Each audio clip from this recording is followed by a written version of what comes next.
শুধু কি অহিংস আন্দোলনের কারণেই ভারত স্বাধীন হয়েছিল? আমরা ছোটবেলা থেকে একটা গল্প শুনে আসছি যে গান্ধীজি অহিংস আন্দোলন করলেন আর ব্রিটিশরা বুঝলো যে আর ভারত শাসন করা সম্ভব নয়, আর 1947 সালে দেশ স্বাধীন হলো। কিন্তু আসল ইতিহাস এতটা সোজা নয়। অহিংস আন্দোলন গুরুত্বপূর্ণ ছিল, কিন্তু স্বাধীনতার একমাত্র কারণ না।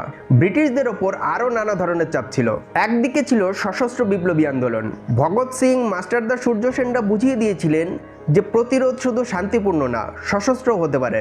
তারপর নেতাজির আইএনএ সামরিকভাবে সফল না হলেও এর বিচারকে ঘিরে পুরো দেশ জুড়ে জনমত তৈরি হয়।